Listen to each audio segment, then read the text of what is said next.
किया गया तो ये बात साफ साफ दिख रही है कि भाजपा लगातार अपने वादे करके तरह तरह के जुमला फेंक करके सत्ता सरकार में आती है, लेकिन हम मजदूरों के साथ, हम छात्र नौजवानों के साथ किस तरह से धोखाधड़ी करती है उसका एक उदाहरण दिल्ली के अंदर लोग देख रहे हैं।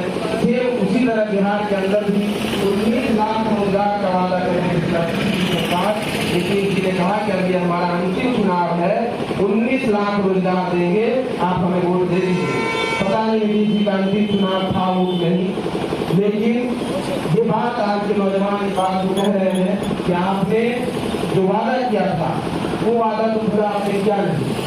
पिछले 5 साल में ये सरकार का डेटा है कि सिर्फ सचिवालय के पोस्ट, विधानसभा में दिया हुआ डेटा है 5 लाख पोस्ट सिर्फ सचिवालय के विभिन्न विभागों में खाली पड़े हुए हैं। हम सब जानते हैं स्कूलों में शिक्षक नहीं है, विश्वविद्यालय में शिक्षक नहीं है, लैब लेबोरेटरी का अभाव है और तमाम इस तरह की शिक्षा व्यवस्था में हम जब पढ़ भी लेते हैं किसी तरह संघर्ष करके, हम डिग्रियां हासिल भी कर लेते हैं तो ये सरकार हमें रोजगार के लायक नहीं समझती।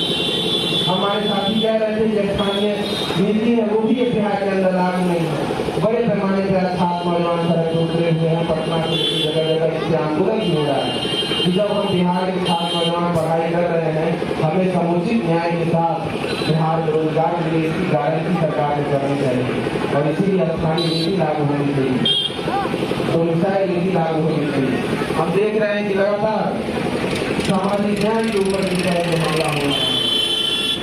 ये सरकार, भाजपा की सरकार कर जाती है और उसके मध्य कहीं कोई आरक्षण का जिक्र नहीं है। सामाजिक न्याय कैसे शिक्षा व्यवस्था में लागू हो इसके बारे में कोई दिशा निर्देश नहीं है। ये धोखे से नहीं हुआ है, ये प्लान वे में, ये पूरी तरह से प्लानिंग के साथ भाजपा कोशिश कर रही है कि समाप्त कर दिया जाए आरक्षण को। और इसी का नतीजा है कि हमने देखा बिहार में जब जाति जनगणना हुआ, काफी संघर्ष के बाद काफी सवाल उठे और उसके बाद जाति को सर्वे हुआ और उस सर्वे के बाद जो नतीजे आए वो नतीजे पूरी तरह से नीतीश सरकार के 20 साल का जो हौसला है, 20 साल का पूरा ये सीमांत के नाम पे जो पूरा सत्ता सरकार की प्रपोजल को सरकार ने लागू कर दिया।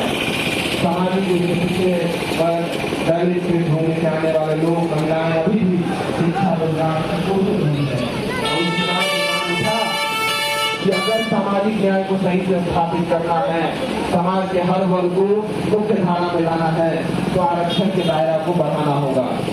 और तब 65% का आरक्षण का दायरा बढ़ाया गया। बिहार में 65% का आरक्षण बिहार सरकार ने बिहार विधानसभा से पास करके लागू कराया गया।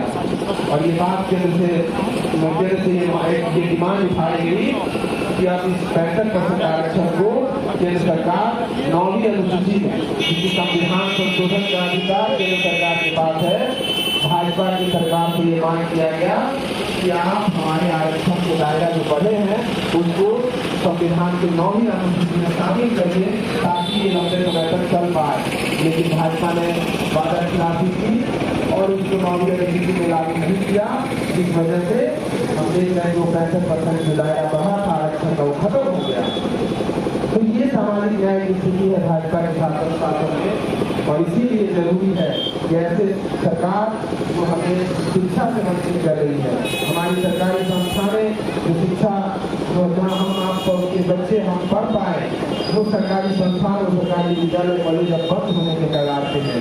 हजारों की संख्या में स्कूल को बंद किया गया है, पिछले दिनों बंद किया गया है। उसको अगर कहिए तो लगभग 1 लाख सरकारी स्कूल पूरे देश भर में बंद हुए हैं पिछले दिनों।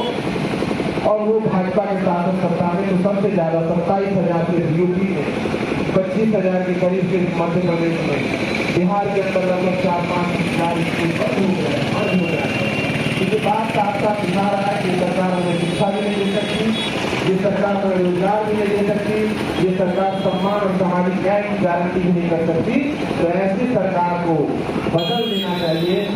20 साल के सरकार को आने वाले चुनाव में बदल दिया जाए। हम लोग नारा लगाते हैं, जो सरकार रोजगार दे न सकी वो सरकार की कमी है, जो सरकार शिक्षा सामाजिक न्याय की गारंटी कर नहीं सकी वो सरकार की कमी है, और जो सरकार की कमी है वो सरकार बदलनी है। आने वाले